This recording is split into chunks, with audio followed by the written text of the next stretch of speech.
Welcome in to the Four Verticals Podcast, episode 89. This is the pre-show, if you will.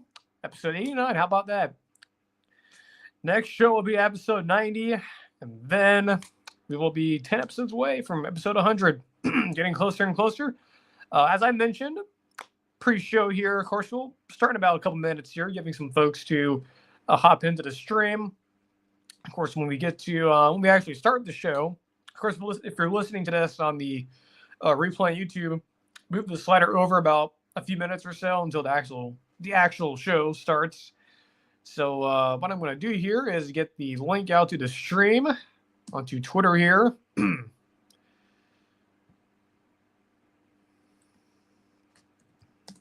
make sure everyone is able to join us. So get this sent out.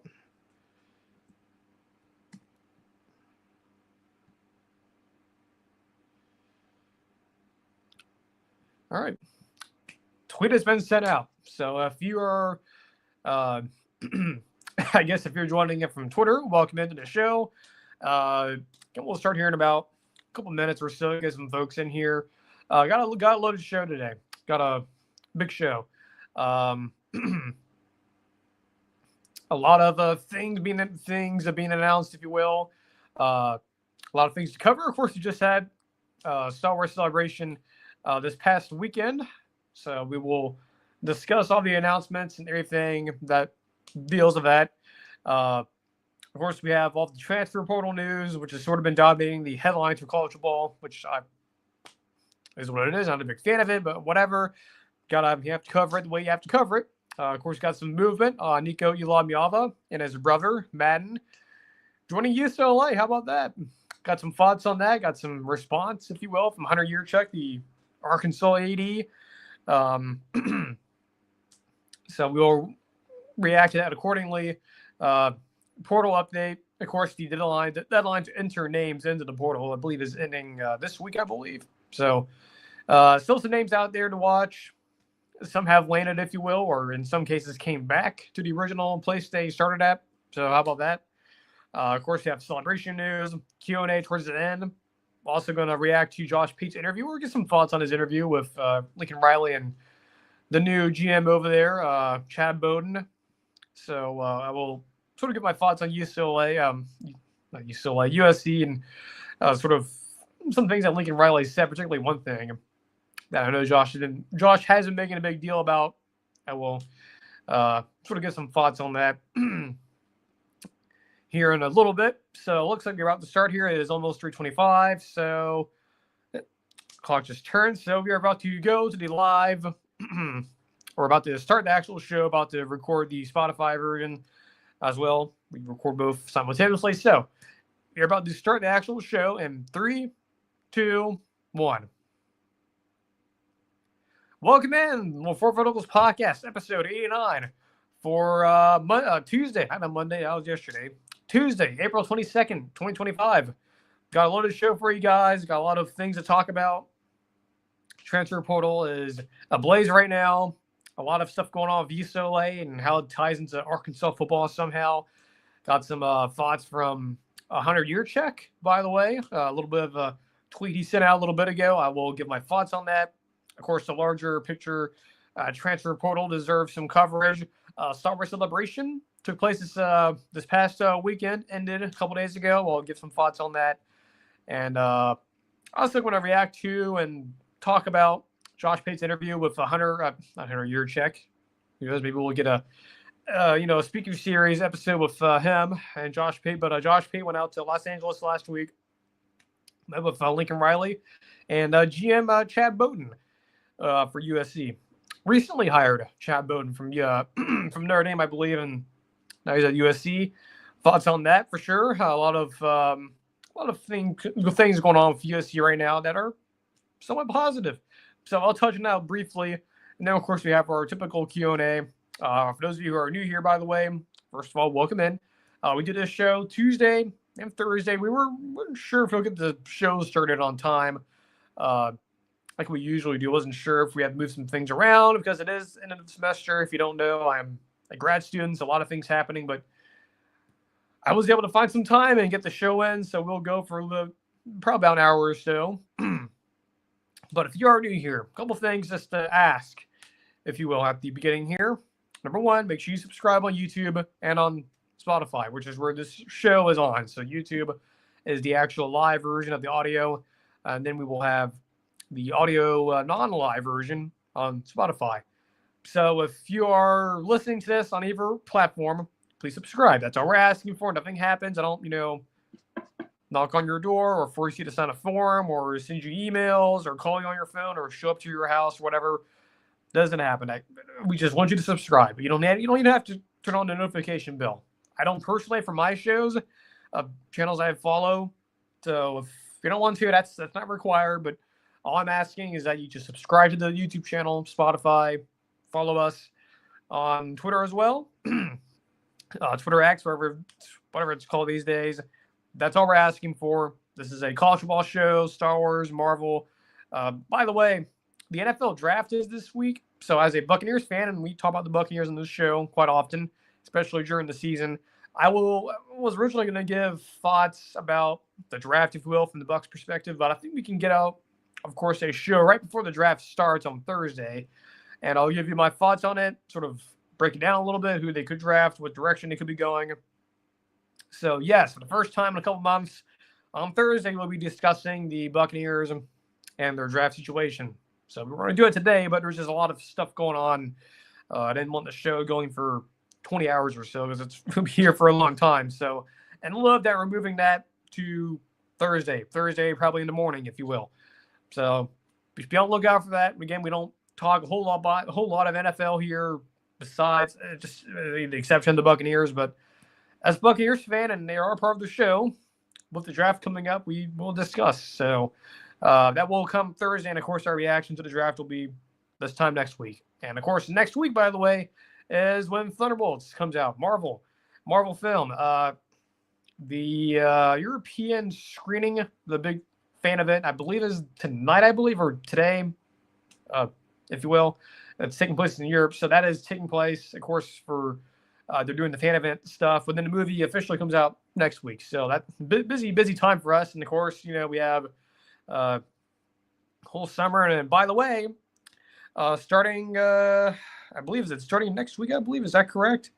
Yeah, so starting on the Thursday show, May 1st, we will be doing our first season projections, if you will, team projections for not all the teams, but most of the teams. So, yeah, how about that? We're getting at that time where we can start doing that. So, how about that? So, again, that's sort of the basic rundown here, the boilerplate sort of show notes, if you will, for rest of this week.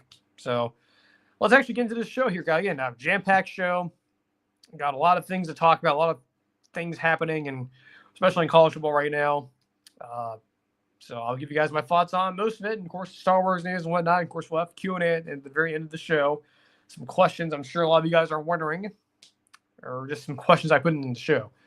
So before we actually get in here, if that long monologue is over now, I'm going to get some water real quick, and then we'll hop into this thing. Because, again, we have a big show. I cannot stress enough as I'm changing the episode number here on my notes.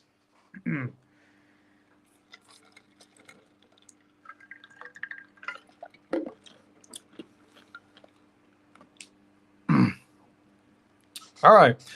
So over the past 24, 48 hours or so, well, even before that, going towards the end of last week, of course, Nico Iamaleava was at Tennessee, enters in the portal after contract negotiations break down. So he's sort of swimming around, if you will, in the portal pool, the transfer pool, if you will. Rumors starting to percolate about him going to UCLA from the West Coast. Of course, we have Colin Cowherd talking about, I believe I mentioned this on Thursday. So this goes all the way back to the last show. So in between all of that, he officially joins UCLA, I believe, yesterday. And it turns out his brother, Madden Iamaleava, also entered into the portal database, the transfer database.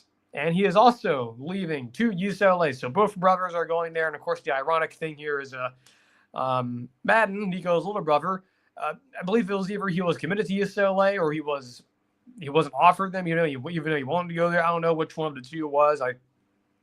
I believe he was interested in going there, or vice versa. They're interested in him. But either way, he's also on the move, and he's going to UCLA. View Arkansas, by the way. He was a freshman. He was an early enrollee. He was there in the spring early. So that happens. Of course, that was, again, being reported by, Colin Cowherd over at Fox Sports. Reported that last week, not this time last week, but last Thursday, before we did our Thursday show.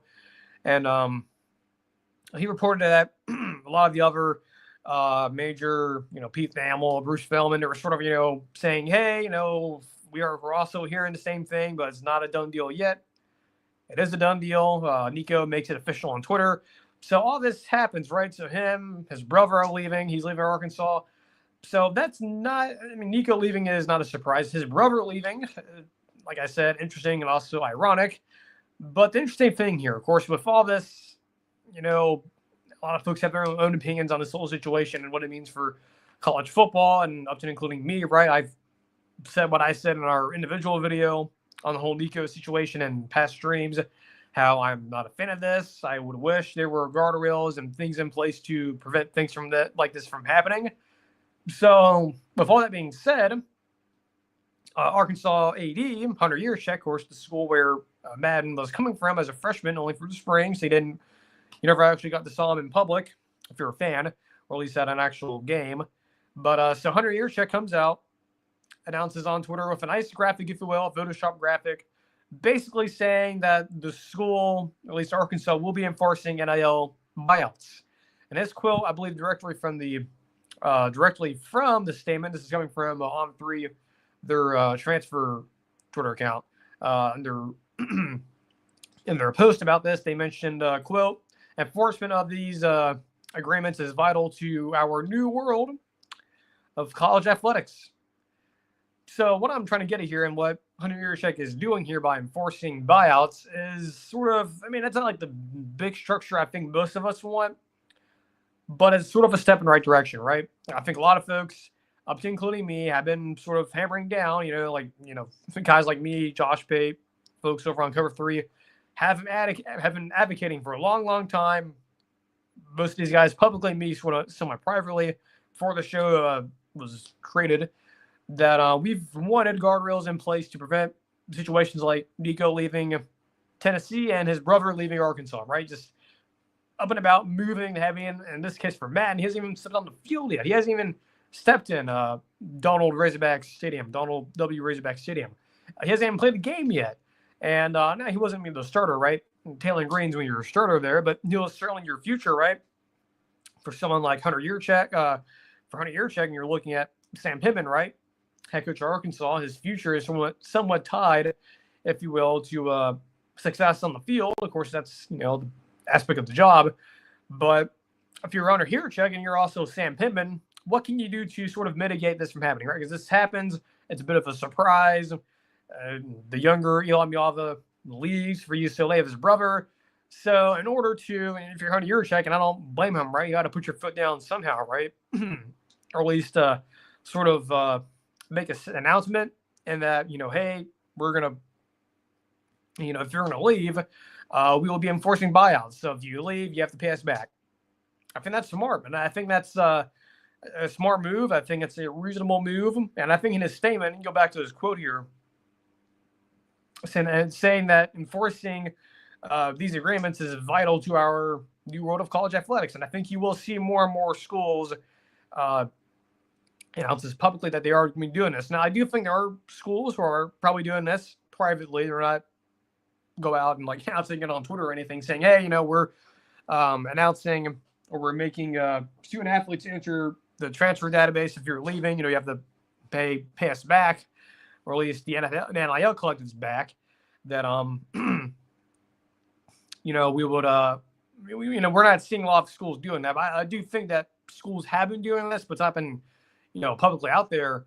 But kudos to Hunter Yurachek for doing this. I think this is smart. I think this is sort of eventually us getting to having guardrails put in place, sort of preventing players from out leaving, right? Because, when Nico, if there was a buyout situation, if I would imagine if this was Tennessee and, their collective, right, and Josh Heupel, if Nico was to leave and there was breakdowns, if this was happening for Tennessee, I'd imagine Josh Pate would be going to Nico and saying, "Hey, man, look, I know there's this whole issue and stuff.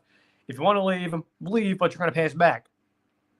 And I think what I was saying earlier, Al, this is sort of an intimidation factor that, while yes, you can leave, and it's not necessarily, at least to my knowledge, violating antitrust stuff, which is legal. And of course, we're not on a show that talks about, the law and ethics stuff, right, of the United States. But at the very least, while it doesn't necessarily challenge the antitrust stuff that's been around for way before I was born, but it certainly makes it more, I don't know, I guess, like, difficult for players to make that decision, right? Because, hey, look, you can leave, you enter your name into the database, you can log in. But if you are making money through our collectives, which is unofficially the school, you have to pay us back. You have to buy out your contract, right? So you have to, pay us back the money that we were giving you through our collectives or unofficially through the school.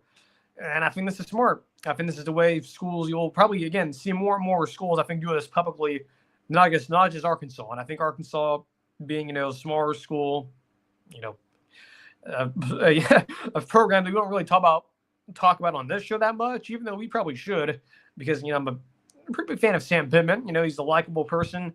As a football coach, I'll just be honest, some questionable decisions I've made over the years, but for the most part, he is keeping things stable there for the most part over there in Fayetteville. But this is a good move for Hunter Yurachek and them. Again, I think you will probably see this to be, if it's not been said privately at most schools, like in the bigger programs, you will probably see this become the norm, at least publicly.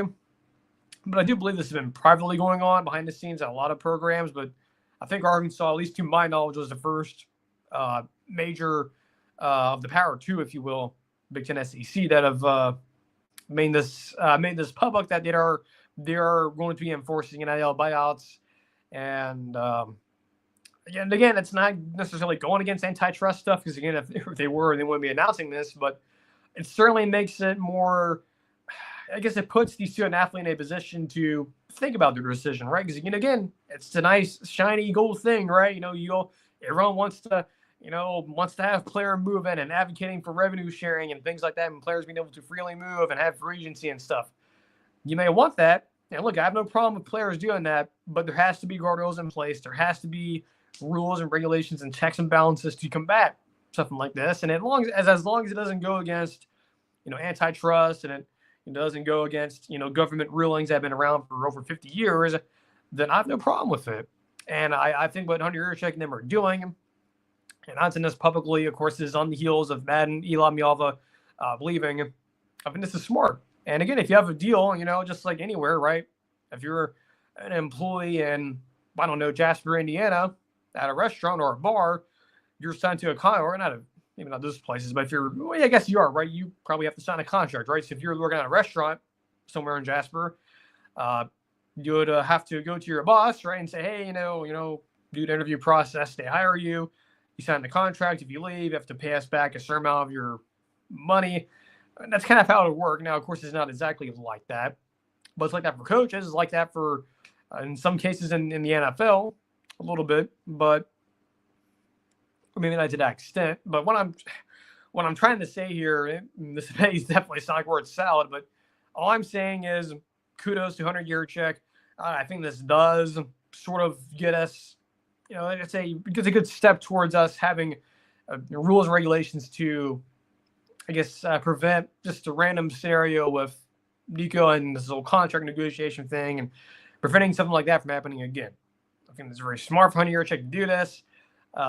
He was kind of him and Sam Pittman were sort of, basically, essentially giving the middle finger, right? Giving you the bird on the way out from Madden Iamaleava a couple of days ago when he was, or yesterday when he entered into the transfer database, right? And so, again, if this is the new norm of college football, I don't blame ADs for publicly announcing this, even though I think a lot of schools have been probably having this policy, but it's not been announced publicly. But I think Arkansas, by doing this, that's sort of shot the first shot. And I would imagine we are probably going to see probably will be seeing more and more schools will announce this publicly versus keeping it private.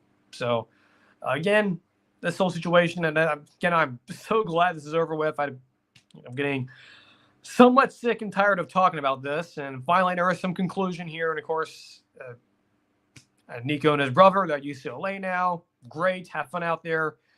It sucks for Arkansas, and I think, again, kudos to Hunter Yurachek for them to put their foot down and say, hey, this is BS, and anyone in our program, our athletic department, or any of our athletic program, if you're a student athlete, well, using student athlete vaguely here or lightly here because it's not really true anymore, any athletes that are attending our school or at least on a school team, if you have an NIL deal, if you leave, you pay us back. So again, I like I mentioned before, we'll move on. That does somewhat make it a little bit harder to make that decision. Again, that's not preventing you from leaving, right? And it's not, again, going against antitrust stuff, but it does make the decision a little bit harder. Makes you think, right? Is it, do you want to leave and go somewhere else and get more money, or do you want to stay and avoid paying a penalty? So again, kudos to Hunter Yurachek, kudos to Arkansas and Sam Pittman for being the first ones here to announce this publicly. Again, I do believe there have been schools, or there are schools who are doing this, but not necessarily announcing it publicly. So kudos to them. Sucks that they're losing a guy who didn't even but this is the reality of college football, and it sucks, but hopefully someday we will get some rules and regulations in place. I do think now with this whole, Nico and now his brother, this whole, this whole little mini situation, this did open a lot of eyes to a lot of people. I think Josh Pate mentioned this on the show Thursday, that a lot of people got their eyes open to this. A lot of the casuals got their eyes open to this, that they're finally out realizing that college football, is in a bit of I don't want to call it a complete disaster, but kind of feels like it, right? In terms of, what is college football? What's the procedure, right, for players who are in contract negotiations? How does that work out? When players get mad, and what are the stipulations? What are the rules and regulations and whatnot? So hopefully someday we'll get clarity on that. But again, kudos to Arkansas for being the first ones to publicly do it. Speaking of the portal update here, we've had some players land. A couple of guys we talked about last week, a lot of other movement as well, as we will discuss here in just a second. So players who have already landed, talked about Jaden Ott, a running back from Cal, leaving. Cal, by the way, having a lot of players leaving. I mentioned this, already mentioned this on Thursday's show, but man, is it, what is it with Brian Harsin? He goes to Auburn, right? After his first year, mass exodus of players. He gets fired, takes a couple of years off, goes over to Cal as their OC, and then all of a sudden everyone's leaving. So is it a Brian Harsin thing? Is it of course I know the situation with, Ron Rivera being of course he's the former, Washington and Panthers head coach. Now he's at Cal now as the GM. There's a lot of weird stuff going on out there. We'll probably have a separate segment on that at some point soon, because I know a lot of folks are wondering what the future is for Justin Wilcox and company at Cal, but yeah, very strange situation. So Jay Knott leaves Cal, goes to Oklahoma. They also get the offensive lineman from Stanford. Micah Hudson, by the way, talked about him a couple last year on Thursday, was at Texas Tech, goes over to A&M for the spring. A lot of folks wondering, was he dismissed? Was it, a lot of, clearly it was off the field issues, right? He's a talented guy, a talented receiver, former 5-star, I believe, was a 5-star coming out of high school. So he goes to A&M for the spring, but the spring only. And he ends up going to where? Back to Lubbock, Texas. So back to where he started. So he's back at Texas Tech. So how about that? I think on here I actually have written A&M still, but he's at Texas Tech now, so he's back there. How about that? Good. I guess it helps, when you have your, your billionaire new booster that's out there now. So how about that? Nitro Tuggle from Georgia. He's at Purdue now. So the new coaching staff up there getting a pretty good wide receiver. Here's what I wanted to discuss, sort of the other piece of this whole UCLA, Nico, Tennessee saga. Joey Aguilar, the transfer from App State, goes over to UCLA from the spring only. He was in the winter portal, I believe, the winter cycle. He's on the move. He's at Tennessee now. So Tennessee, hey, trade, right? Unofficial trade, Tennessee and, I guess Arkansas doesn't really benefit off of this, but Tennessee specifically loses their QB to UCLA. Tennessee, rightfully, right, they're using the tools that are available to them. Goes against Joey Aguilar. Of course, there was a lot of rumors about, Josh Hoover and Luke Altmyer at Illinois and Josh Hoover over at TCU. A lot of those things ultimately didn't happen. Of course, there were some rumblings about Byron Brown and, Alex Galesh and Josh Heupel. Of course, Galesh was on the staff a couple years ago. Byron Brown sort of fits that sort of mold, right, with the veer and shoot stuff. Ultimately, it's not him. It's not any of those guys, and it's Joey Aguilar. So how about that? A win for all parties here now after it looked like a loss, even though it still is a loss, right? If you're Tennessee, you ultimately lose your future, right? But now you get a placeholder. I'm assuming they will be in the market for a QB and recruiting. So at least they'll be in the mix for one. A couple guys who are still out there. Roderick Pleasant, quarterback from Oregon, still out there. No landing spot yet. Hakeem Williams, was a 5-star, the only 5-star that Mike Norvell's ever signed. He leaves Florida State. I think A&M and Texas Tech, places to watch. Still, I think A&M more unlikely because they lost Hudson tonight. He's at Texas Tech, so I think A&M probably likely there. Jaden Rashada, by the way, who was a Florida commander. By the way, if you don't remember this whole story with him, he was the guy that sued Billy Napier and the collectives down there. He goes to Arizona State, Kenny Dillingham. He was a 5-star out of high school. Doesn't work out. Goes over to Georgia for a year, sits out. Now he's on the move. Was going to go to UNC and Bill Belichick. His trip got canceled. So how about that? Don't know what else to say. I mean, that's kind of tough, right?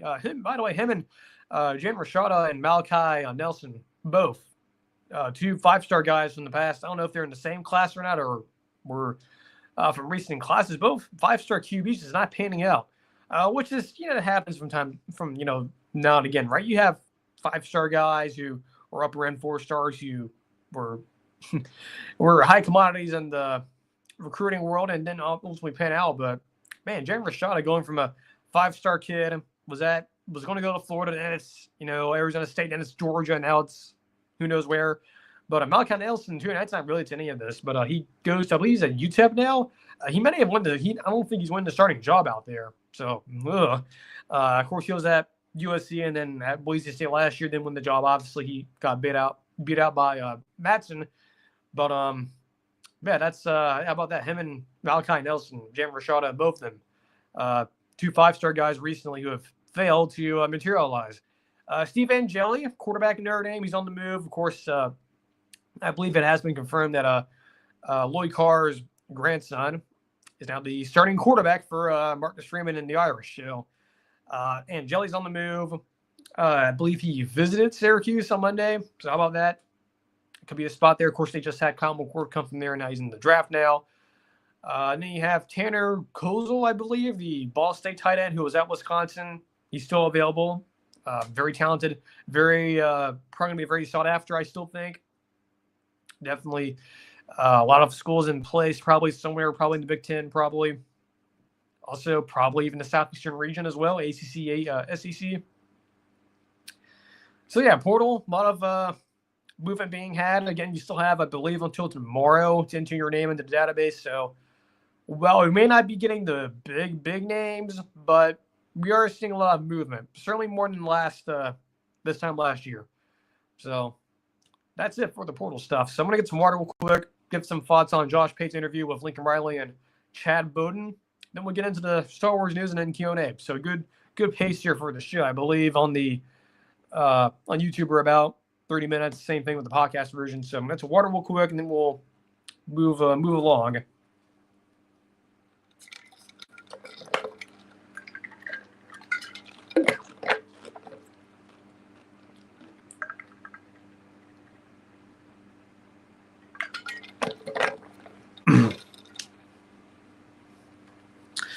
Okay, so where were we at? Yeah, Josh Pate.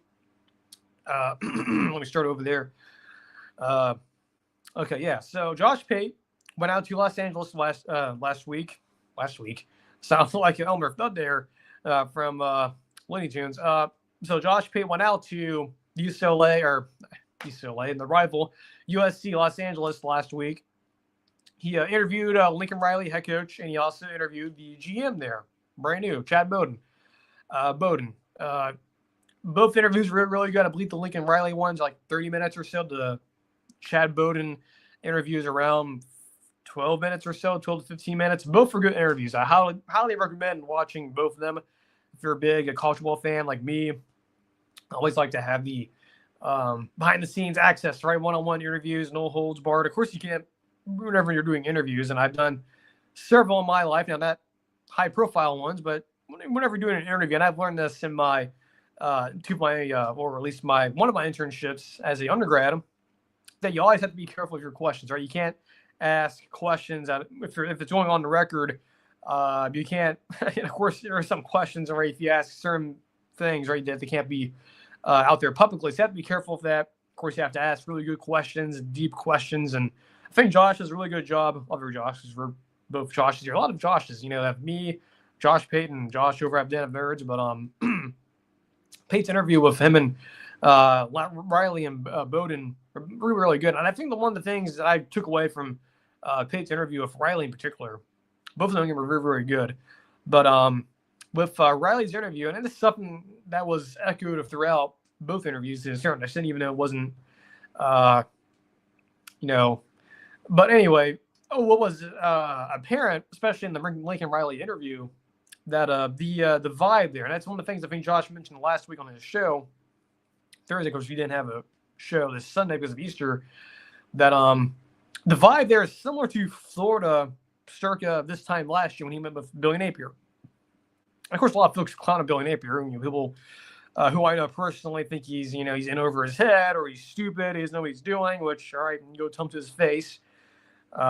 Even a lot of you, some of you I know would probably do that. At least say he's in over his head. On the stupid part, that's other people I've also heard that from.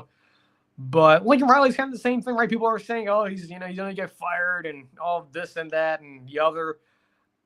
I can't agree with Josh here. And when listening to that interview, especially with Riley, there is sort of that same Florida vibe, right? Where it's like, and he even admitted it himself too. I think Josh mentioned it to him, and when Riley said, yeah, there's a different vibe here, right? It's different than what it was when we first got here the year before that and this past year. That was some of the changes they're making, right? Deonton Lynn being there as a DC, second year. Chad Bowden coming as the GM, sort of helping out the organizational standpoint. Perhaps, other things that were mentioned, right? Nutrition improvement, strength and conditioning, better movements in the portal. Of course, still have to figure out their quarterback situation. I just feel like even though you may not have the results, and I'm sitting here talking to USC fans right now, the vibes I'm getting here, again, is, well, I agree with Pate, very similar to Florida. Of course, Florida last year with the world's toughest college football schedule ever created. They're having it again this year, albeit they're not having to play all major conference opponents, except for one last year. This year they have two, I believe. But much like Florida last year, for the world's toughest schedule, USC could do what Florida did last year and go 8-4 or 7-5 or whatever it was last year. They could easily do that. Definitely have the talent there. They have the coaching staff there. I still believe Lincoln Riley's a good offensive-minded head coach. I've always been a fan of his offense. Been a big fan of his quarterbacks, whether it's Baker, Kyler, Jalen. He can do it. He's proven it. Caleb Williams, he's proven at the highest level that you can win. You can win at Oklahoma. You can win at USC. And it's not again, it goes back to Pate's old argument of the cannot versus have not. Lincoln Riley has not had USC maybe the same level as Oklahoma was when he was there, but it doesn't mean he can't do it. He can do it. It's not like Lincoln Riley has gone stupid over the past 3 years. He hasn't. The guy hasn't changed. He hasn't physically or mentally changed, I don't think. I don't know about physically, but I don't know why I just mentioned that. But mentally, I don't think he's changed mentally in the past 3 or 4 years. He hasn't gone stupid. It's not like he needs to read college ball for dummies. He's not that level of he doesn't know what he's doing. He does know what he's doing. He's not dumb. And I think another thing too, a lot of folks, have mentioned, he's, Riley's gone to the playoffs before and he's lost. Who else in college football besides Dabo Swinney, active head coaches, right? So Dabo Swinney, Ryan Day, and Kirby Smart have been to more playoff games. Anyone else not named that has been to more playoff games? Lincoln Riley, right? He has been there multiple times. You don't get there accidentally, right? You don't just stumble your way, especially back then in the 14 playoff, which is way harder now. Of course, with the expanded playoffs, a lot easier. But Lincoln Riley in Oklahoma, when he was there, then just accidentally, we stumbled our way to the playoffs. Oh no! Like that didn't happen. Like they didn't get there by accident. They got there with high octane offense, good enough to below average defense that was good enough to win some games. And they earned their right there. They earned the right to be there. Now, yes, they didn't win any of them. Yes, they would have liked to win some of them. But especially in that old 14 model, it wasn't like, it wasn't as easy to do it. And I think, or at least easy to get access into it. And I think Lincoln Riley should be praised for that. The fact that he was able to get there multiple times in a 4-team system, not a 12-team one. And that's saying a lot, right? That's a lot better than what James Franklin has done and some of these other head coaches that a lot of people seem to love to dog on. But I do agree with Josh. There's a different feel there. You're not hearing a lot of negativity from USC, at least publicly from them, right? There's a lot of positivity. And again, much like Florida, you can do all of that. And of course, first time they lose a game, which I haven't looked at USC's schedule religiously, but I do believe, let me look this up here, doing some research on the fly here in the Four Verticals pod. So that's last year's. I believe they do have one. So they, I think I already went over this. So they could hypothetically start 4-0 heading into Illinois. That could be a very difficult game for them. Of course, Illinois is returning a lot of players.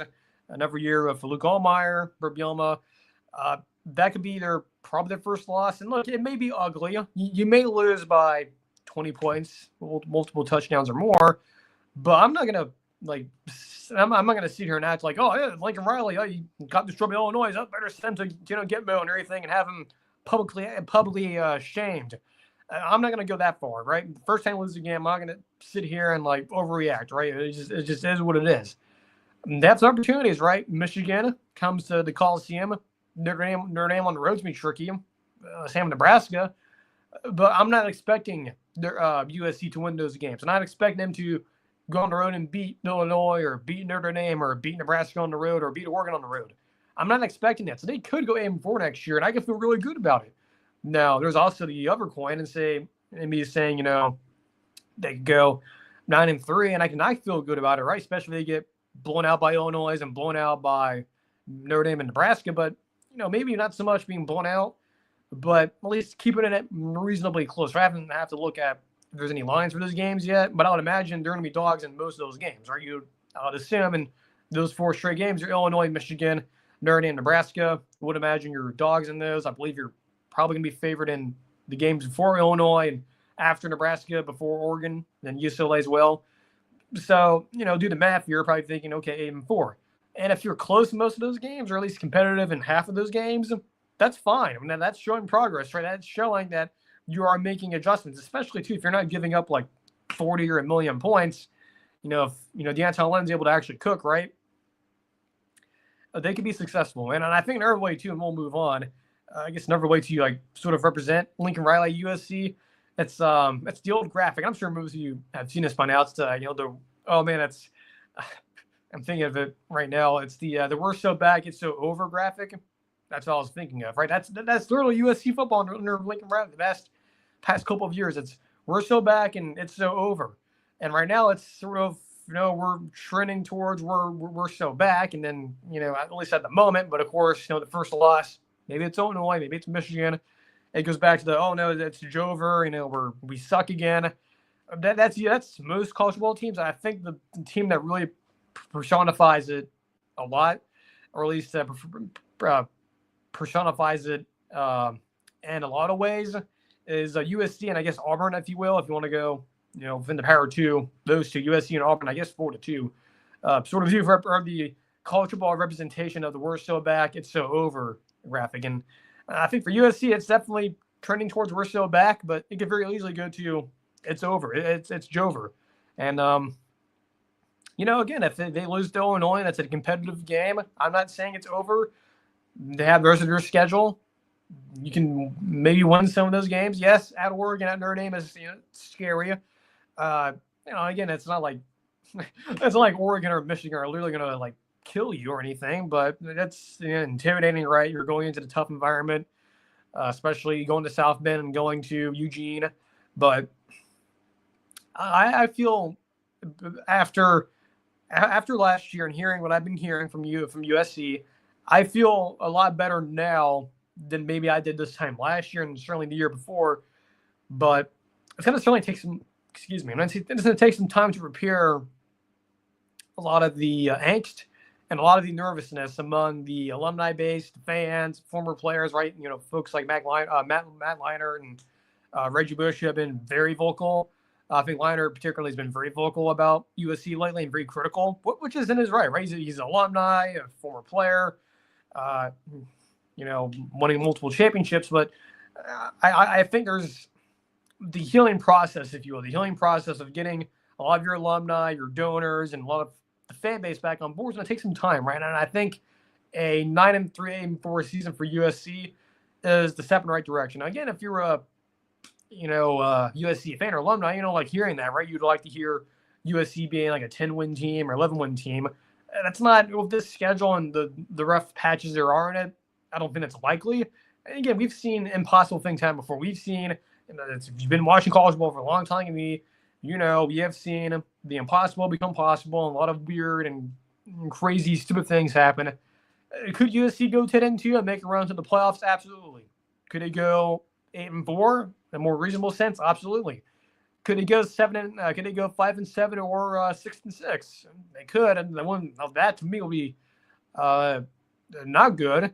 But hopefully, if you're a USC fan, praying emoji, hoping that doesn't happen. But yeah, again, I thought Pate's interview with both Riley, Bowden were both really, really good. And I would highly recommend you listen to those. Again, I think it gives you a good insight into what Lincoln Riley thinks and what a GM sounds like in college ball. Because I don't think a lot of folks realize those guys exist, but they do. So thoughts there on Pate's interview with both those guys. And again, I'll be interested to see what he's doing this week. I don't know if I know he has a show tonight. I don't think he's going to be on the road this week, but I'm assuming it'll be next week. So some thoughts there on USC and Josh Pate's interviews with both of those guys. Again, if you haven't watched them yet, go ahead. I would do so. They're very good. I'm going to get some more water real quick. We'll go over Star Wars Celebration, everyone's favorite topic in Star Wars right now. There's some good here. There's some concerning stuff, but I think mostly pretty positive. But I'm going to get some water here real quick, and then we'll move on to this, and then we'll get into Q&A. Got a couple of good topics here. So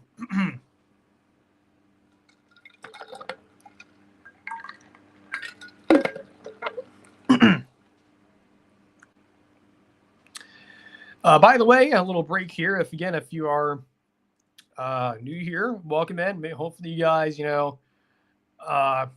stick around with the program. Again, make sure you subscribe, like the videos and stuff. Same thing on, the podcast feed. Same idea.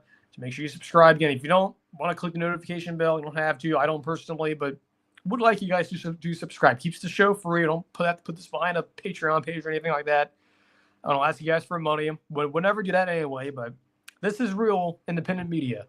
As the saying goes, we are the media, I guess, and, everyone now has an access to a microphone and streaming, right? So you can get your opinions out there. Okay, Star Wars Celebration took place this past weekend. I love that. Yeah, we're all excited.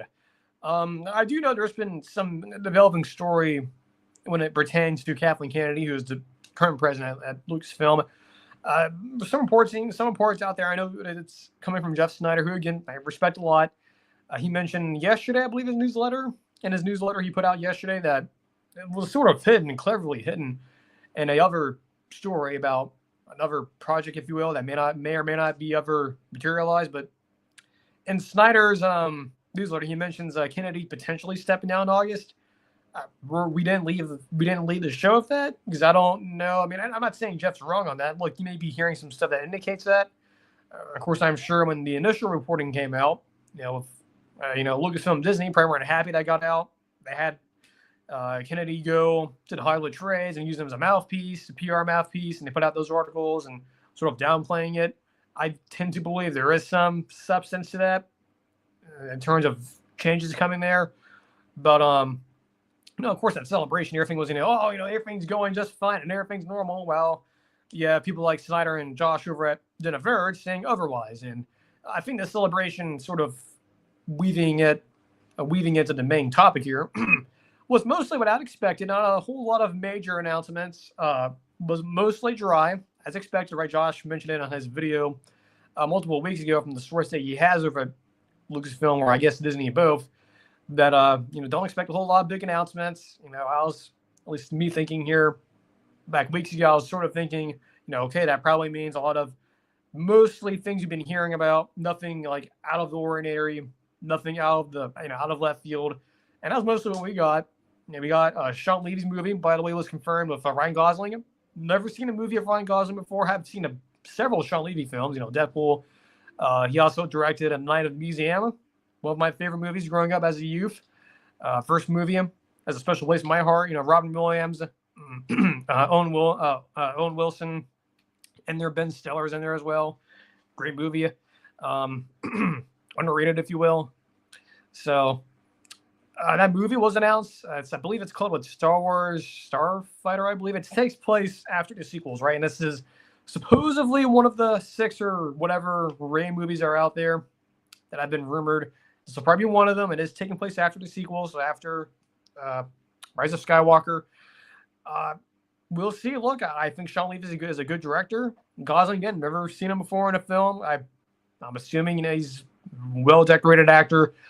We'll see what he brings to it. He was there in Celebration in Tokyo, so he seemed excited. I think a lot of folks I'm seeing from the internet are reasonably getting excited again, despite the fact that it is going to be connected to the sequel trilogy. A little bit of nervousness there, especially what that could mean, it being associated with those characters. I will say, they didn't mention Rey or Daisy Ridley at all, and I think that's probably smart given the current, I guess, temperature of the fan base. Which, hey, for the first time in a while, Lucasfilm's PR finally sort of reading the room here, so they didn't mention any of the Rey connections. But I think from what Josh over at Den Nerds has mentioned, she will be in the movie. I think Daisy Ridley will probably be in the movie to some extent.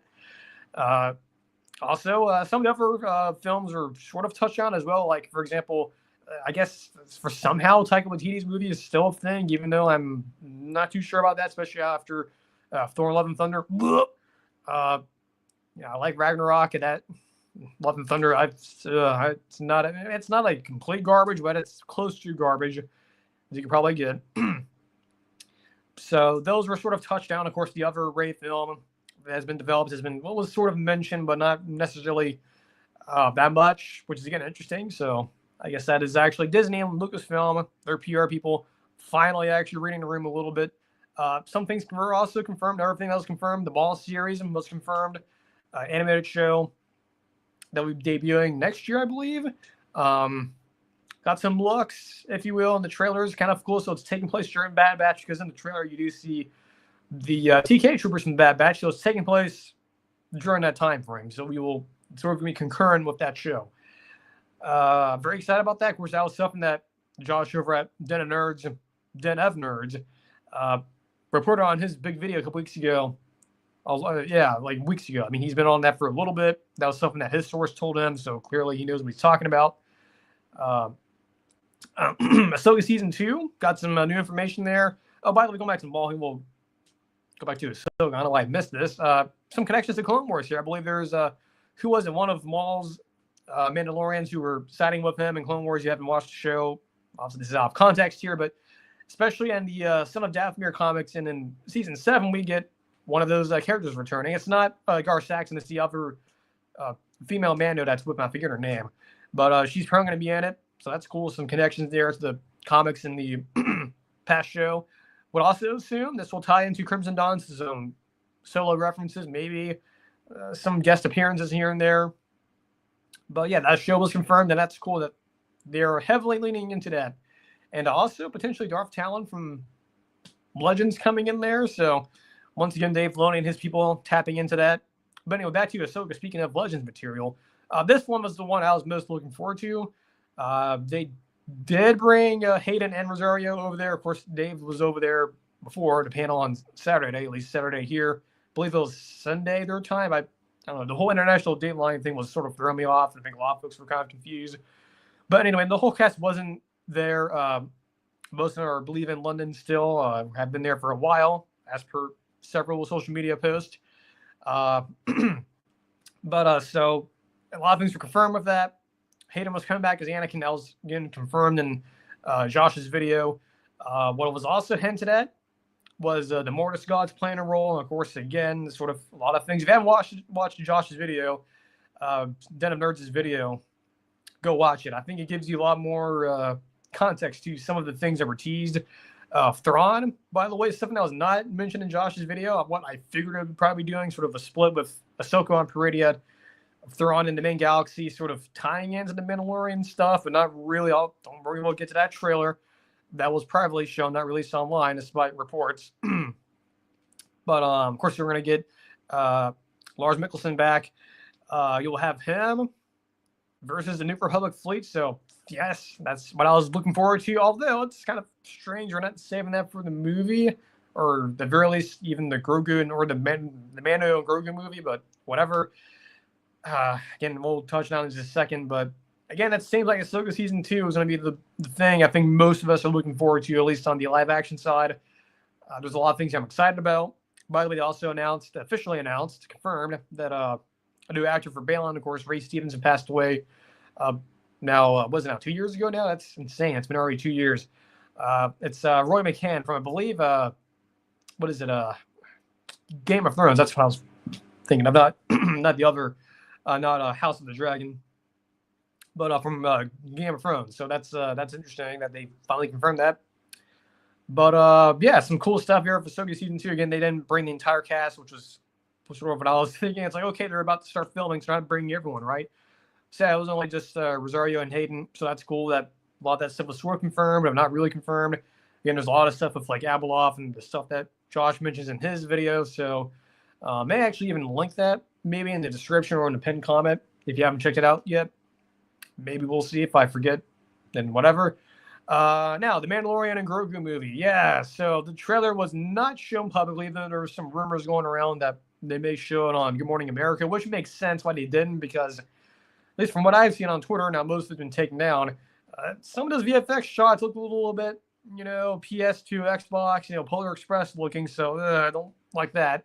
Hopefully it looks a little bit different when the movie comes out, but from what I've seen, it kind of fits with the rumors, right? You see Rod the Hutt, now it was confirmed that the guy from the Bears series, Jeremy White or whatever, Jeremy Allen White, was confirmed to play him. I guess he's Rada the Hutt, Jabba's son, is a gladiator now. So I'm like, okay, that makes sense, I guess, but whatever. To be honest, I'm not really excited about this film. Honestly, this should have just stayed as a TV show, or at least been the 4th season. Of course, we also got confirmation that Sigourney Weaver is playing a TIE fighter, wrong faction, X-Wing pilot, so that confirms that. But it's just, this movie's confusing, man. It's like, from what I'm hearing, from what Josh has been saying in his video, that apparently this was a mess behind the scenes. Apparently Favreau was sort of half-assing it, wasn't even there all the time. Of course, Filoni was off prepping for Ahsoka, so it's like, I don't know how much effort were they sort of baking this in. Apparently, based on some of the photos we got, that Pedro was actually in the suit for a little bit, part of this, so okay, but good. Even though he was obviously busy doing, Last of Us and Fantastic Four, but so that was cool. We got that trailer shown privately, but again, I'm not really too excited about this movie. It sounds like there won't be a whole lot of references to Ahsoka and Thrawn. Apparently, they won't be in it. At least Thrawn won't. Thrawn will not. Of course, we'll get Zeb, so that's kind of cool. And by the way, Zeb was also confirmed to be in being Ahsoka as well, so that's cool. We're getting all of the cast from Rebels being in there, but yeah, just it's the fact that it was apparently messy behind the scenes. Apparently, John was sort of half-assing it. The fact that there's going to be very little to Basically, not much connections to Ahsoka and the Thrawn stuff. I don't know, man. I mean, it's like, not to mention, too, it's like, we haven't even, it's like the whole entire cast hasn't been announced yet, too, which is really weird. Because this movie's coming out, literally, it's coming out this time next year. So you'd imagine, I thought, going into this, okay, maybe they'll announce the cast. It's like, so, like, Kitty Sackhoff's on the movie? Okay, like, I'm kind of confused here. So, what are we doing here? Is it going to be isolated again? Are we sort of, like, avoiding the Mandalore stuff, which is, like, kind of weird, but who knows? They can always pop up, right? You know, the Armorer, some of the other Mandalorian characters who are still around that haven't been killed off yet, but it's just like, I don't know, like, this movie seems like it's going to be crap. I don't have joy in saying that necessarily because I want Star Wars to succeed. And look, this movie could be a banger, right? We could totally be hearing all this behind the scenes stuff and the fact that, you know, Favreau may or may not have half-assed it. It may have been, you know, a half-cooked meal here. But look, if it's good, it's good. If it's bad, then whatever. We'll move on to the second movie of the Mandoverse, which will be Filoni's film, which will sort of be tying in a lot of this stuff. And apparently from what Josh has been saying, or if I've done a verge, that this will be what Star Wars fans have been waiting for, or at least looking forward to, since Disney purchased Lucasfilm back 10 years or so. And I think what he's referring to, and I'll sort of leave this segment here of this, that I believe what Josh is referring to, and he reiterated this on Twitter earlier, that I think he's referring to what this is what fans were hoping for when Disney purchased Lucasfilm, is that I think that this Mando's first movie clearly going to be loosely adapting the Heir to the Empire comics, or books in the comics. Of course, I believe Ahsoka season 2, and I believe just Ahsoka season 2 will be sort of the prelude to that. I guess Mandalorian Grogu as well. That this will be sort of what folks were hoping the sequel trilogy was going to be, right? Going back in the day, I was hearing, I remember this, right back before the sequels were coming out, right before The Force Awakens was even a thing, that people were wondering, hey, if they do episodes 8, 7, 8, 9, wouldn't that be really cool if they do, Heir to the Empire and have Thrawn and the Imperial Remnant? Wouldn't that be so cool?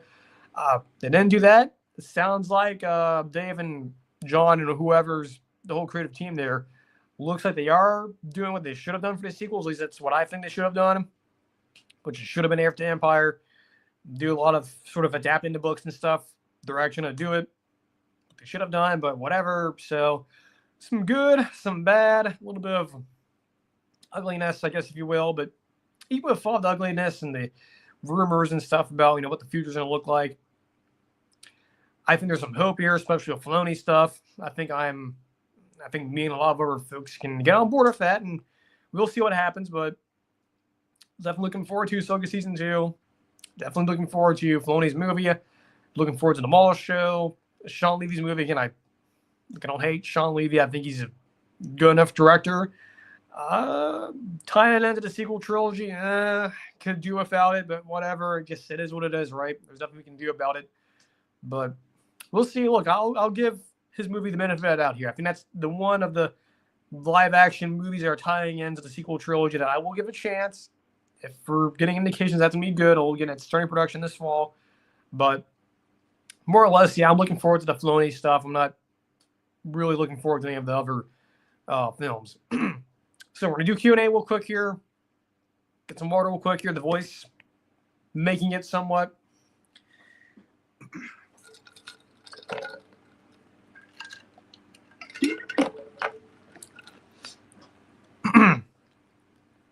Okay. So we have some questions here for our Q&A. We usually do this around this time of the show towards the end. First question here. Why do you hate neutral site games? Well, I'm not going a whole tangent here, but I've always thought. Now, for a long time, I actually didn't mind neutral site games, at least when it was somewhat exclusive, right? You had like the Chick-fil-A kickoff game. Now it's like the Aflac kickoff game. You used to have the kickoff game in Dallas. Now they just took away that. Now it's not even there anymore. But I mean, you had like one or two neutral site games. I mean, sure, it wasn't the best, but I mean, I actually been to one of those. It was Clemson and Auburn back in 2012 at the old Georgia Dome. So yes, I've been there before. I still have, by the way, the ticket stuff for that game somewhere. I think it's at my parents' house. But so yeah, I've been to the Georgia Dome. Of course, I've been to NFL games. I've been to a bowl game before. So, like, I don't, like, hate the aspect of going to NFL Stadium. They're nice, especially Raymond James, very underrated. Georgetown as well. At least we're still here. But just in principle, I really, really believe that college football games, especially the big non-conference games, should be on college campuses. Of course, you got announced today that TCU Colorado, or not TCU Colorado, TCU North Carolina, who are playing, by the way, on Monday this year, Bill Belichick's first game. The game next year, the return game, the Super Bowl game, was originally supposed to be at A&G Carter Stadium. I think that's, the game. It's going to be a home game, I believe. Actually, let me double check here. Do a little verticals research here just to make sure we're correct. I believe it is going to be a UNC TCU is going to be a home game for North Carolina. Yeah, so it's in Chapel Hill. It's on Monday. But the sequel game with TCU, which was going to be in A&G Carter Stadium, it's going to be in Ireland. I'm like, I saw it earlier. I'm like, you got to be kidding me. And not to mention, too, we have Farmageddon, Kansas State, Iowa State, and Ireland. Of course, you can play the game in Ames, Iowa, and Manhattan, Kansas. Like, what's wrong with those venues? They're fine. Nothing wrong with them. What, like, is like Jack Trice Stadium falling apart or something? Or am I not aware of that? Like, am I on, new blood pressure medicine or something? Am I having a Rumpelstiltskin moment? But no, I firmly believe that college football games should be on college campuses. I do not like this whole neutral site crap and having games in Orlando and, and Charlotte or whatever, or Atlanta. It's like, just put them on campuses, right? Put them. Well, that's why I like that, Oklahoma, Michigan, campus game. Auburn, Baylor, campus game. Clemson, LSU, the game I'm most looking forward to week 1, campus game. It's in Death Valley, South Carolina. I like that. I like the fact that we are getting, Texas, Oklahoma. I mean, not Texas, Oklahoma. That is neutral site. Texas, Ohio State is the campus game. So, again, I love that teams are doing that. I love there's a lot of teams doing that. But, again, I still do not like the fact that we still have these stupid neutral site games. I hate the fact that TCU and Bill Belichick would have been coming in, is now going to be a game in Ireland. Sure, yeah, the fans will, travel over there, and the students will go over there, and you'll be able to get Guinness and stuff. Look, who doesn't like Guinness? I like it. But I can get Guinness in my local bar here. I don't have to go to Ireland to go get it, right? I don't have to go to Ireland to experience college football. It just frustrates me that you can't have games on college campus. Again, the feel of going to these college campus games, the tailgating, home environment, and the real, and the whole intimidation factor of going into, Death Valley in Clemson, South Carolina, or the Horseshoe in Columbus, it just hits differently, man. It's not these, feral sort of, I don't know, what would you call it? Like just a sterile environment. Well, it's not like totally sterile. I mean, look, Mercedes-Benz Stadium, nice. Again, Raymond James Stadium. Again, it's home of the Tampa Bay Buccaneers. It's a good stadium. For a college football game, no. I would prefer those to be on campus. I do not like this. Again, I do not like the fact that TCU and UNC will be you're just taking away a home game, too, for TCU. It's like, man, wow.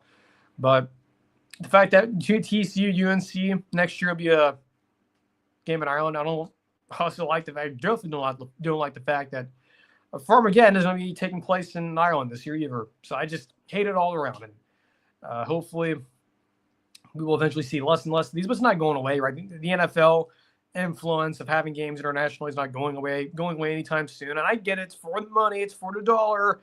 I get it. But it's like, I'm here for the best interest of college football, right? I'd much rather have college football be college football. I don't need it to be NFL junior, right? I just want it to be just have campus games. It's not that hard. It's not like you're trying to build the Burj Khalifa or the Petronas Towers, the World Trade Center. It's like that. It's not difficult to figure that out. But again, I get it. It's for the money, Josh. It's for the money.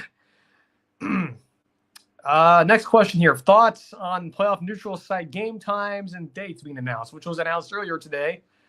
Here, if you haven't seen it yet, this is who posted this? This is from Dan Wetzel, I believe, who posted this. It's available on Twitter, multiple places, but this is the account I have pulled up.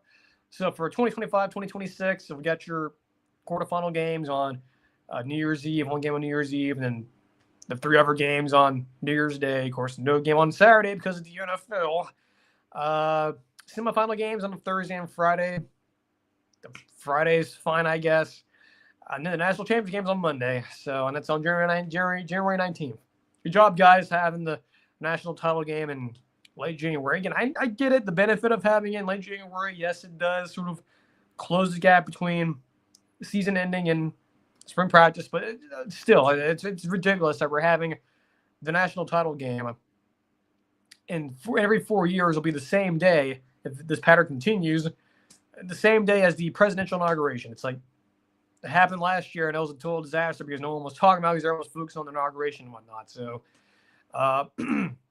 yeah, look, it is what it is. I don't really care about talking about the playoff right now, but I think a lot of you folks were wondering what I thought of it. No Saturday games. It sucks, but it is what it is. But anyway, unless we get a good commissioner in there, whether it's Josh Pate or someone else, hopefully they will prevent some of that from happening. At least preventing us from having a game at the very minimum Friday, right? I know from a TV exec standpoint, yes, Friday's a weird situation because, the low viewership, everyone's out doing stuff with, like, it's Friday. There's no work the next day. Like what? Like what else would you be doing? Going out to the clubs or something like that? Like college football fans will watch a college football game. Doesn't matter which day you put it on, but especially on a Friday, right? Look, if you don't want to have it on a Saturday because of the NFL, fine.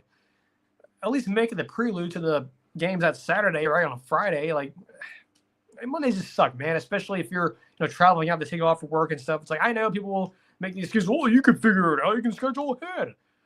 There's no guarantee your team will be there ahead of time. And plus, most of the time, if you're working at a major company or an institution or whatever, you have to give your boss, your managers, or higher ups 2 weeks in advance, right? Usually, and okay, whatever. But yeah, that came out today. Whatever, cool. It just sucks that the whole calendar is screwed up now, and the whole month of December is a whole mess. Last question here. This is a big one. This is one that I'm going to be honest, I've tried to avoid this one a little bit, but I've seen a lot of things about this topic that have been coming out recently that I figured I'm not going to keep my mouth shut about this for a while. I'm just going to go head first into it. Question is, why the hate for Ahsoka Season 1? I've been seeing a lot of this floating around lately, especially after the first season came out. And of course, we didn't have the show back then, so I would have addressed this before. But since we just started the show last year, may as well talk about it. So, and this has been sort of heightened recently after the Ahsoka panel came out, or the Ahsoka panel, the Ahsoka panel, make sure I say it correctly. Once it occurred this past weekend at Celebration, when it was announced that Filoni especially was writing all the episodes, and I've seen a lot of folks be kind of angry about that. A lot of folks not happy that Filoni's writing all the episodes, and I've seen a lot of folks complaining about it, saying this is stupid. He needs to get a proper writer's room.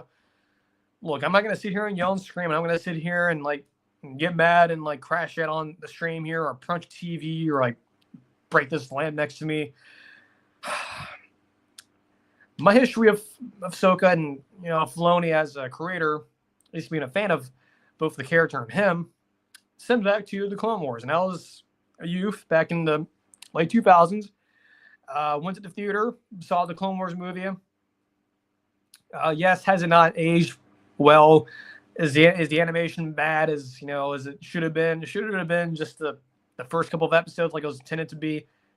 Of course, yes. I will not necessarily disagree with that, but I still fall in love with it. I still, it has, less. I'm looking through it through nostalgia color lens here, but I think the movie's, it's not horrible. I mean, yeah, it's, again, should have been just episodes of the show. Yeah, but I still have, memories of going and seeing it, and I have good memories of watching season 1 and getting up or staying up late on Fridays on Cartoon Network and watching all the episodes. Yes, still have memories of watching that. Doing that for a number of years until the show was canceled back in 2013. But I have a lot of, I enjoyed the show, right? I enjoyed watching the show and watching, Filoni and his team cook, and I started to slowly like Ahsoka as a character. So, which is why I sort of view her show the Ahsoka show, season 1, a little bit differently because, again, I grew up watching the character. I grew up, watching all those episodes of Clone Wars and her leaving the Jedi Order eventually, and just the character development that Filoni and his team did, and the voice acting of Ashley Eckstein. They did a good job, and that whole crew did a really good job of developing that story and that character story. And once the show was announced, and once the rumors were coming out that Rosario Dawson wasn't going to be playing her in Mandalorian, that episode premieres in 2020. It was incredible. Again, sort of was, and I think Favreau even admitted it this past weekend, saying, yeah, it was sort of the backdoor pilot for the show. And it was, as I talked about on Thursday about the whole rumored Rebel sequel show, I do believe, and I think it's been spelled out by the folks over at Kessel Run Transmissions, who are, the channel doesn't exist anymore, but they basically admitted at one point, Corey and Noah, saying, yeah, that when they did that episode in season 2 of Ahsoka, that's when Favreau basically convinced Filoni to say, hey, look, I know you're doing this animated Rebels sequel.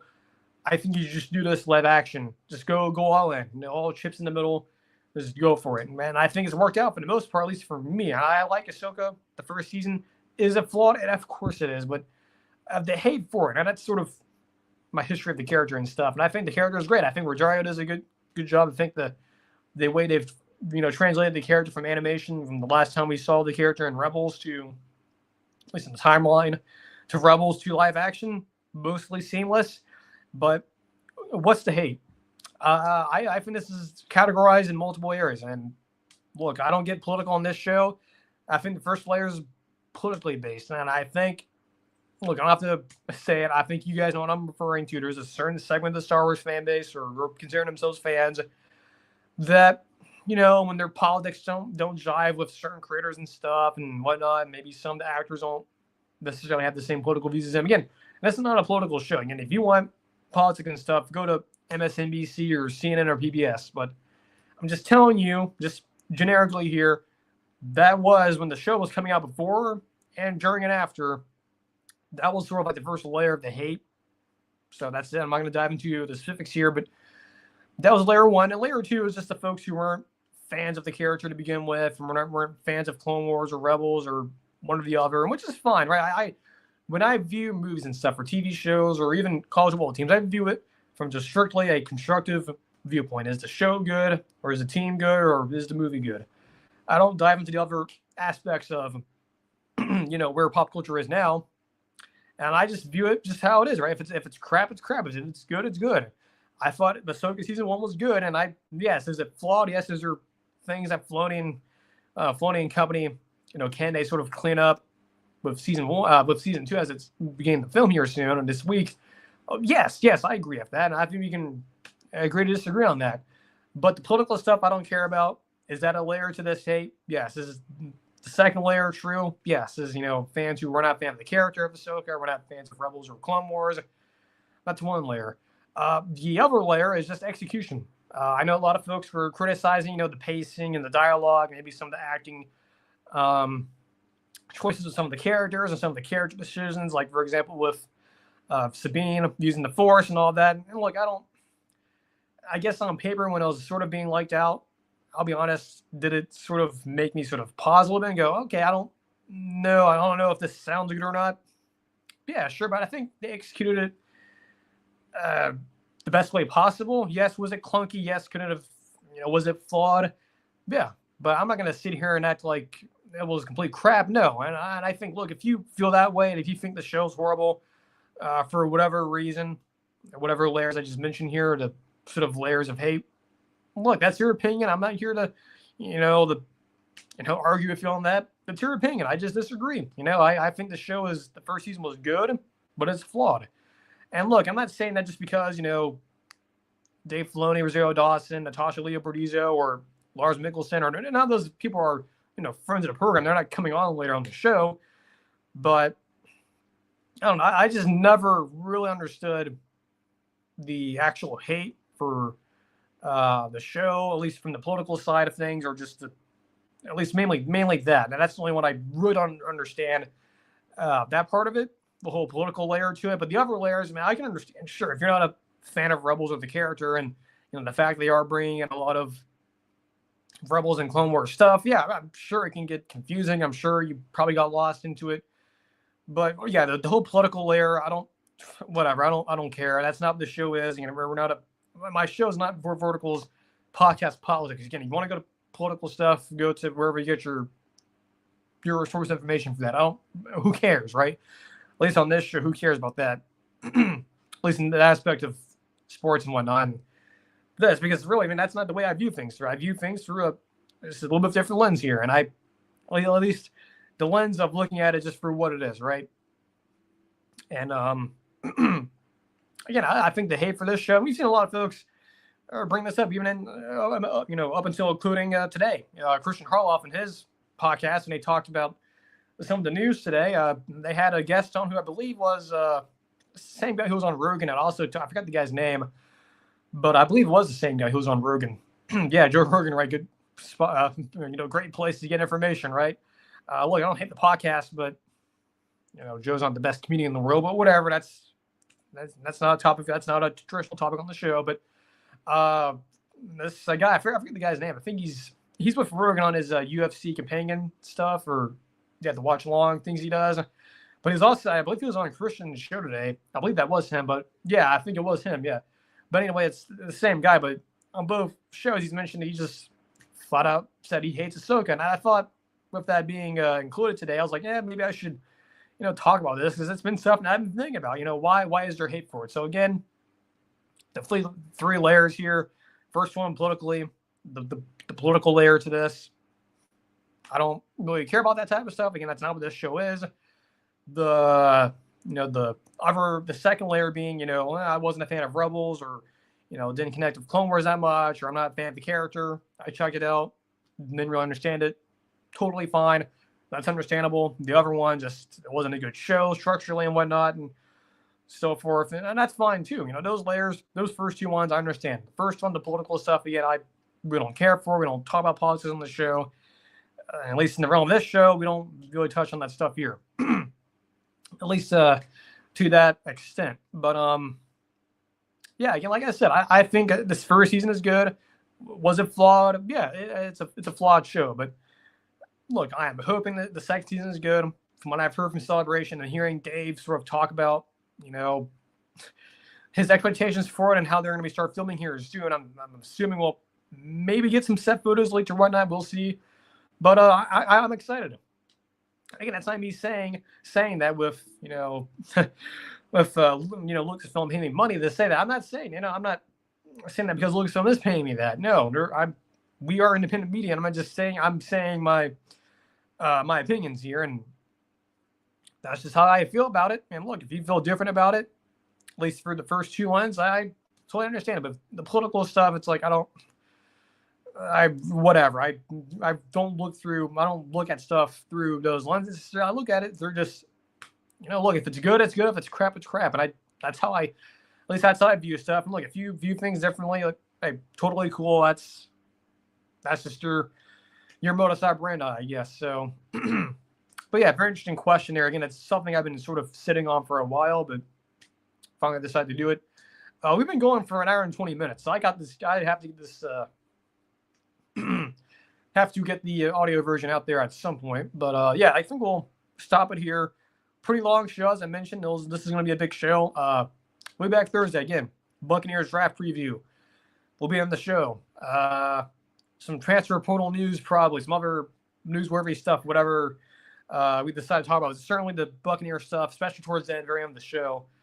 We will discuss the draft and what I think will probably happen, sort of expectations and stuff, and what direction the organization could go. So we'll be back on Thursday. We'll be off tomorrow. So until then, take care again. Make sure to subscribe, like the stream, whatever. I think as the 100 episodes upcoming and our 1 year anniversary of being an actual show here on YouTube and Spotify upcoming, I feel pretty good where the show is right now. I think we're making a lot of progress, and we're getting better. Maybe this wasn't the best show, but it's certainly a lot better than where we were around this time last year, because I had no idea what I was doing this time last year. And after some time of, developing some stuff, working on some things, I feel pretty good where we're at as a show. So until Thursday, take care. Enjoy the rest of your Tuesday and Wednesday. So until Thursday, take care. We'll be here, and we'll see you then.